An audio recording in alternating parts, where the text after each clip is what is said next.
I need to tell you about something that happened last September.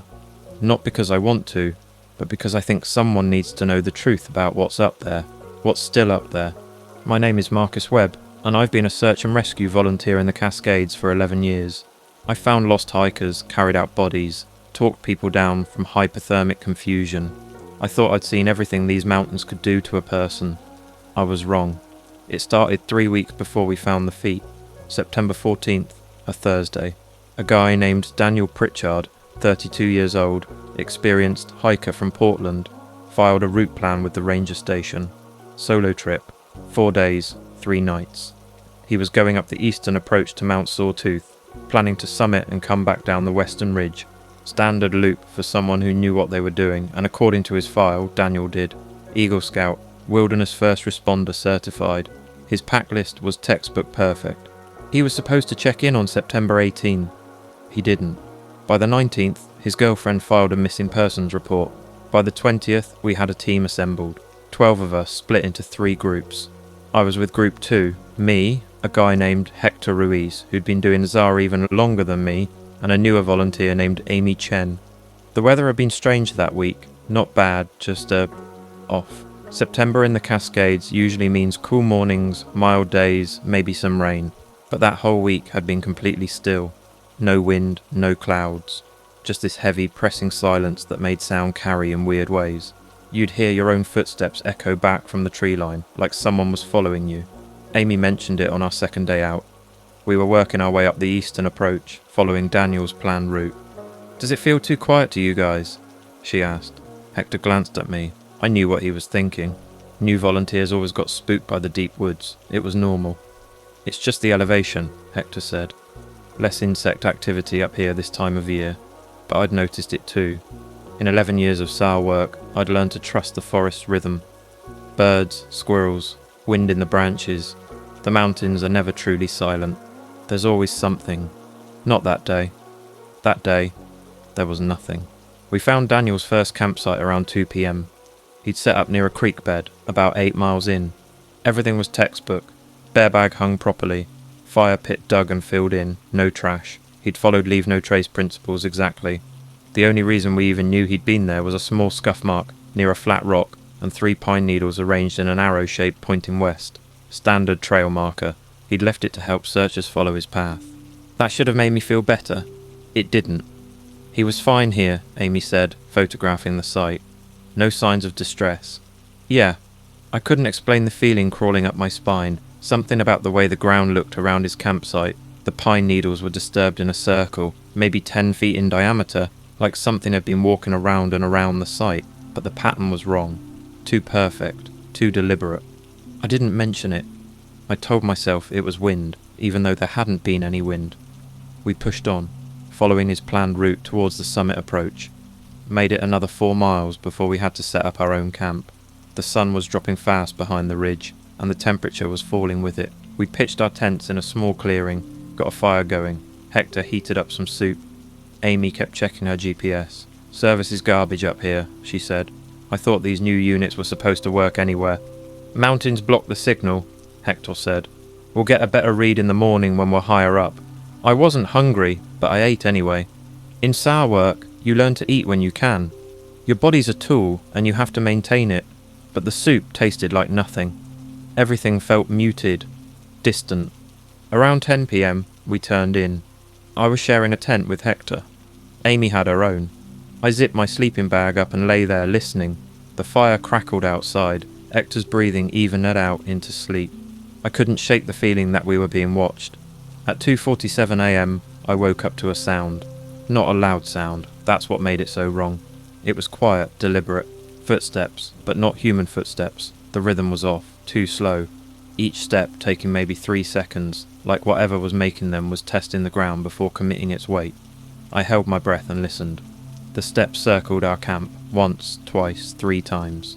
Then they stopped, right outside our tent. I could see the shadow through the fabric. Something tall. Very tall. The shape didn't make sense. The proportions were wrong.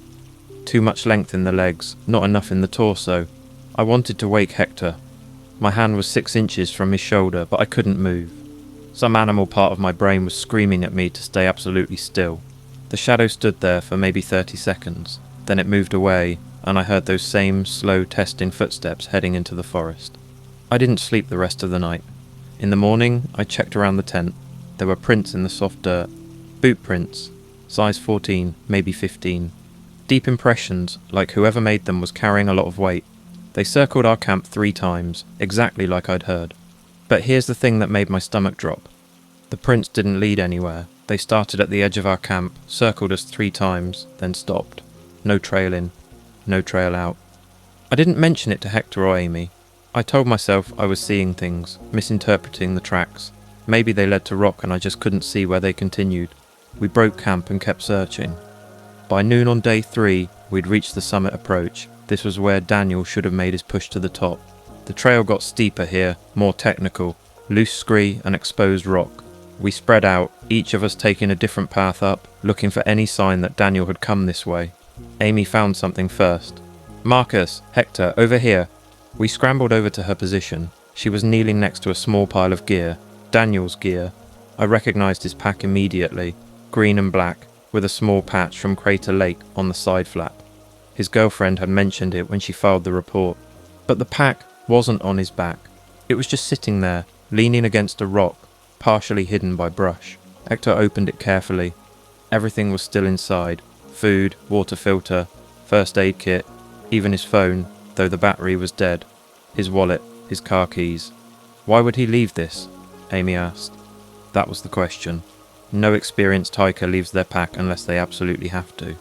And if you have to, it means you're in trouble. It means you're running from something, or you're hurt so bad that the weight's going to kill you. We searched the immediate area, found nothing, no blood, no signs of a struggle, no tracks except ours. He could have gotten turned around, Hector said. Altitude sickness maybe. Confusion. Dropped the pack and kept going. Without water, I said. Hector didn't have an answer for that. We marked the location and radioed the other teams. Group 1 was working the western ridge. Group 3 was checking the northern approach. Everyone needed to know we'd found his gear but not him. The radio crackled back. Group 3 had found something too. A campsite, but not one that made sense. We hiked north to meet them, and when I saw what they found, the feeling from the first night came back even stronger. Daniel had made another camp, but he'd never slept in it. The tent was set up wrong, half collapsed, with one pole missing entirely. His sleeping bag was unrolled, but not inside the tent. It was spread out on the ground, about 20 feet away, covered in dirt and pine needles like it had been dragged. And there were the circles again. Disturbed ground in perfect circles around the site, multiple circles, overlapping. What would make marks like that? One of the Group 3 volunteers asked. Nobody answered because none of us knew. We documented everything, took photos, collected what we could, and then we kept searching because Daniel was still out here somewhere and we were running out of time. It had been 5 days since his last confirmed check-in. Water. He might survive without for this long if he was lucky. Food, he could go longer. But the nights were dropping into the 30s, and without his gear, exposure would kill him. We searched until dark, found nothing. That night, I volunteered for second watch. Hector took first. Amy would take third. Someone needed to stay awake and keep the fire going. Listen for any signs of Daniel. Standard procedure. At midnight, Hector woke me for my shift. I added wood to the fire and sat there, watching the tree line. The forest was doing that thing again. That too quiet thing, like something had pressed mute on the whole mountain. Around 1 a.m. I heard it, whistling. Not bird whistling, human whistling. A tune I didn't recognise. It was coming from the north, maybe 100 yards out, moving slowly along the tree line. I stood up, grabbed my flashlight. "Daniel," I called out. The whistling stopped. Then it started again, but now it was east of us. Still 100 yards out. Still that same tune. I turned toward it. "Daniel, if that's you, come toward the fire. We're here to help." The whistling stopped again. 5 seconds passed. 10. Then it started behind us. South. Same distance. Same tune. That's when I understood. Whatever was out there, it wasn't Daniel. It had moved at least 200 yards in less than 10 seconds. No human being can do that. I went to Hector's tent and shook him awake, told him what I'd heard. He sat up, listening, but the whistling had stopped. "Marcus, you've been at this for 3 days," he said quietly. "You're exhausted. The mind plays tricks." "I know what I heard." I believe you heard something, but there are birds that, at 1 a.m. in September. He didn't have an answer, but I could see he didn't believe me, not really. I went back to the fire, didn't hear the whistling again that night, but I felt watched. Every second until sunrise, I felt something out there in the dark, just beyond the firelight, observing us. Day 4, we expanded the search. The other teams joined us at the summit approach. All 12 of us spreading out in a grid pattern working down the western ridge. Daniel's planned route had him coming down this way. If he'd made it past the summit, this is where he'd be. The western ridge is steep, lots of cliff faces and loose rock, the kind of terrain where one wrong step puts you over the edge. We moved carefully, checking every ledge, every crevasse. Around 3 p.m, someone screamed. It was Amy. She was 50 yards to my left, standing at the edge of a small cliff face, maybe 30 feet high. When I reached her, she was white as paper, pointing down. At the base of the cliff, partially hidden by brush, was a pair of hiking boots, and they still had feet in them. I've seen bodies before, part of SAR work, but this was different. The boots were Daniel's. I recognised them from his gear photos. They were still laced up, tied properly. The feet inside them ended just above the ankles. Clean cuts, not ragged, not torn, clean. Like something had removed everything else with surgical precision. There was no blood. That's what I kept coming back to. Those feet had been severed from his body, but there was no blood on the ground. No blood on the boots. Nothing. Hector rappelled down with me. We documented everything, while the others searched the area for the rest of Daniel's body. We didn't find it. We found other things instead. More circles in the dirt, dozens of them, overlapping patterns radiating out from the cliff base, and prints, those same 2 large boot prints I'd seen around our tent. Everywhere, crisscrossing the area in chaotic patterns. And bones, small ones. Bird bones, rabbit bones, arranged in straight lines pointing away from the cliff in 6 different directions. Too neat to be natural. Too deliberate. What the hell happened here? Amy whispered. We searched until we lost light. Covered every inch within a quarter mile of that cliff. Found nothing else. No body, no blood. Just the feet in those goddamn circles. The sheriff's department came in the next day. Brought cadaver dogs. The dogs wouldn't work the area.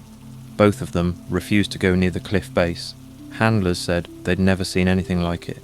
They called in the county coroner. Called in state police. Turned it into a death investigation.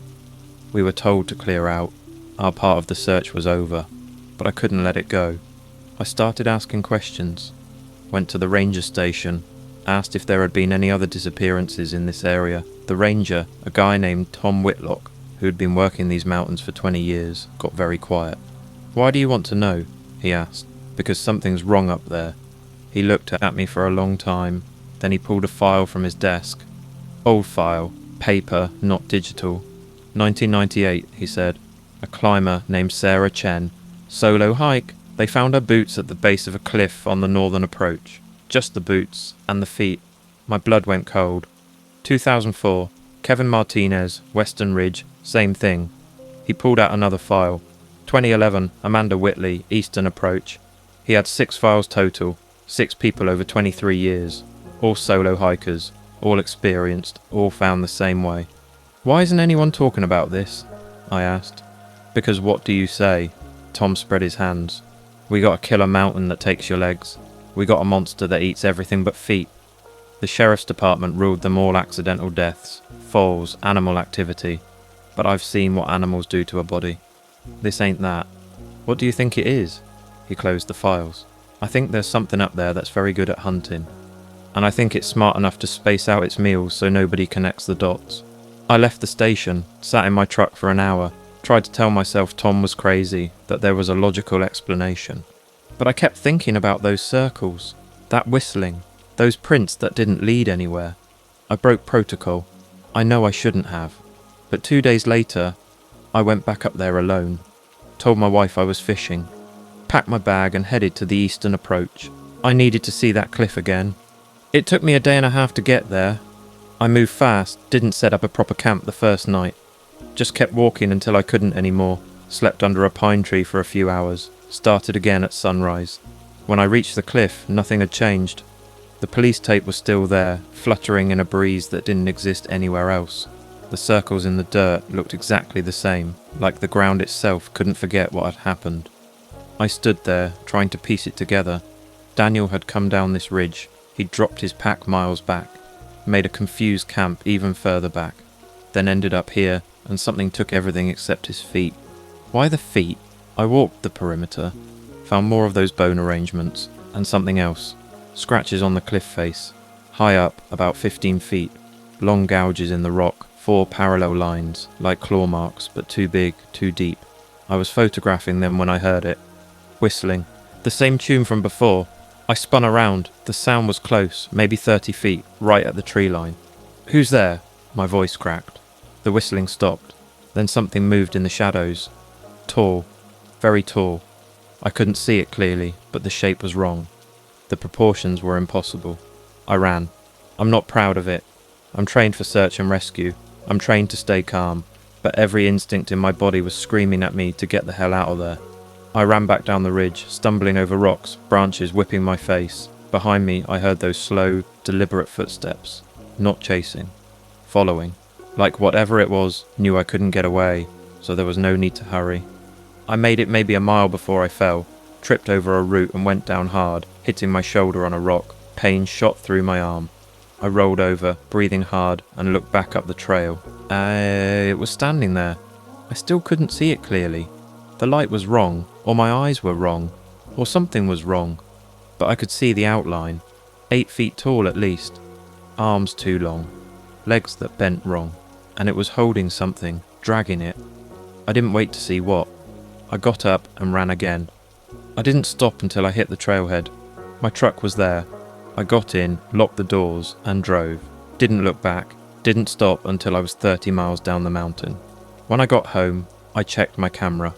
I'd taken maybe 40 photos up at that cliff. Every single one was corrupted.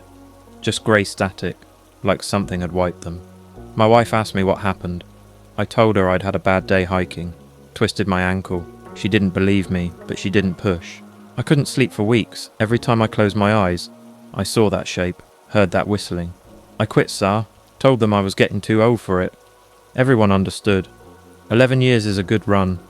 But that's not why I quit. I quit because 3 weeks ago, they found another hiker. Solo trip, Western Ridge. Just the boots and the feet. The sheriff called me, asked if I'd consult on the case. I said no. I said I was retired. He told me they'd found something else this time. A camera, still intact, with photos. I told him I didn't want to see them. He sent them anyway. I wish he hadn't. The photos show the hiker, a woman named Rachel Kimura, setting up camp. Normal photos. Then they get strange. The last few shots are taken at night from inside her tent. You can see the tent fabric, the shadows outside. In 3 of the photos, there's a shape, tall, wrong proportions, standing just outside the tent. But that's not the worst part. The worst part is the last photo. It's not of the shape, it's Rachel's face, a selfie, and she's not afraid, she's not screaming, she's smiling. Like she's seeing something beautiful, something wonderful. Like she's chosen to go with it. The coroner said her feet showed no signs of struggle, no defensive wounds. She'd walked to that cliff herself, unlaced her boots, set them down neatly, and then everything from the ankles up was just gone. I think about that a lot. About why the feet? Why leave them behind? Positioned so perfectly, when it takes everything else. I think it's a message. I think whatever's up there wants us to know it could take all of us. Every piece. But it chooses to leave the feet. Leaves them where we'll find them. A signature. Proof it was there. Proof it's still there. The sheriff's department is calling it a serial killer now. They've connected all 9 cases going back to 1998. Federal agents are involved. They're treating it like a crime scene. They're wrong. Because last week, I got a call from Tom Whitlock at the ranger station. He found something in the old records. A report from 1952. A logger who disappeared in the same area. They found his feet. Wrote it off as a bear attack. Before that, there's a journal entry from 1923, a surveyor's notes. He describes finding boots with feet still in them near the summit. Thought it was a climbing accident. Before that, nothing written, but Tom talked to some of the older folks who've lived near these mountains their whole lives. Heard stories, legends. They have a name for it. The shepherd. Because it doesn't hunt. It selects. Chooses solo hikers. Experienced ones who know these mountains. Ones who won't be easily missed for a few days. ones who follow their route plans exactly, making them predictable. And it takes them somewhere. They think there's a place, deeper in the mountains than anyone goes. A place where all the rest of the bodies are. But nobody's found it. Nobody who's looked has come back. I'm telling you this because I need someone to know. I'm going back up there. Not for sour, not for answers. Because 3 nights ago, I heard whistling outside my house. That same tune. And when I looked out the window, I saw boot prints in my driveway. Size 14. Deep impressions. They led from the street to my front door. Then they stopped. I think it's chosen me now. I think it knows I've been asking questions, knows I saw it. And I think it's giving me a choice, come back to the mountain on my own, or wait for it to come get me here. My wife doesn't believe me, she thinks I need therapy, she's probably right. But I can't risk it coming here, can't risk it taking her too. So I'm going back, tomorrow morning, eastern approach. I'm going to follow those circles, follow whatever trail I can find. I'm going to try to find where it takes them. If you're hearing this, I've set it to upload automatically to my brother's email if I don't check in after 7 days. He'll know what to do with it. If they find my boots somewhere up on that mountain, tell them I'm sorry. Tell them I tried to understand. And tell them one more thing. Tell them to count the circles in the dirt around my feet. Because I think that's how it counts. Every person it's taken over the decades. The circles are a record. Concentric rings, like a tree. Like it's marking time. I counted the circles around Daniel's feet before I left that first time. There were 68 of them.